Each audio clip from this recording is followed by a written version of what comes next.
คนทุกคนที่เกิดขึ้นมาในโลกนี้มื้อนี้เรามา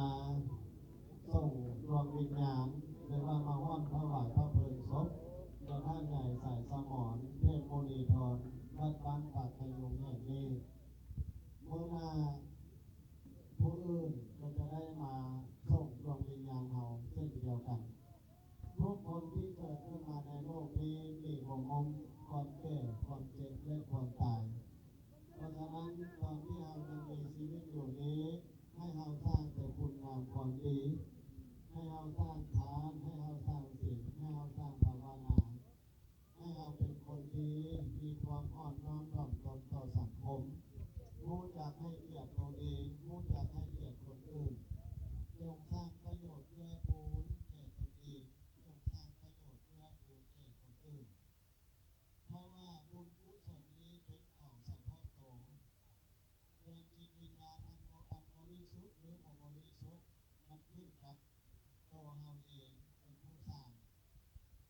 มโนธรรมะขณาธรรมามโนเสียขามโนมยาดังนี้เป็นต้นสภาวะธรรมทั้งหลายมีใจเป็นใหญ่มีใจเป็นหัวหน้า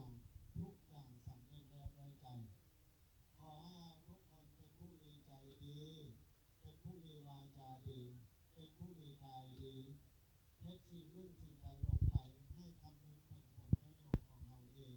ให้คำนึงถึงผลประโยชน์ของคนอื่นสิ่งใดที่ทำไปแล้วกระทบกระทั่งตัวเราเองกระทบกระทั่งผู้อื่นสร้างความเดือดร้อนให้แก่ตัวเราเองสร้างความเดือดร้อนแก่ผู้อื่นสิ่งนั้นบ่แม่นศีลสิ่งนั้นบ่แม่นธรรมสิ่งนั้นเราทั้งหลายบ่ควรเฮ็ดถ้าสิ่งใดก็ทำไปแล้วบ่กระทบกระทั่งเราเองบ่กระทบกระทั่งผู้อื่นเป็นประโยชน์แก่เราเองเป็นประโยชน์แก่ผู้อื่น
อันที่หนึ่งทุกขติคือฝ่ายต่ำอันที่สองสุขติคือฝ่ายสูง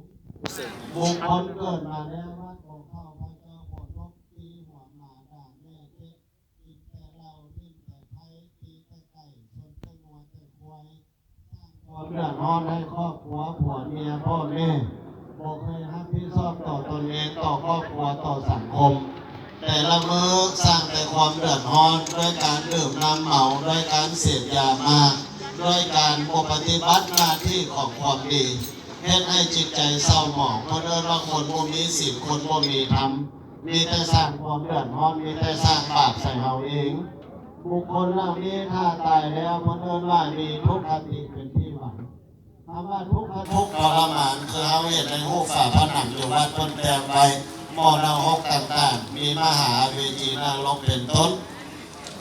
อันที่สองแม่นสัตว์เดรัจฉานตายแล้วไปเกิดเป็นสัตว์เดรัจฉานเป็นควายเป็นวัว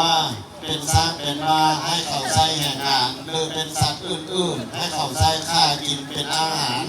อันนี้ก็เป็นความทุกข์ที่เกิดในภพภูมิฝ่ายต่ำนรก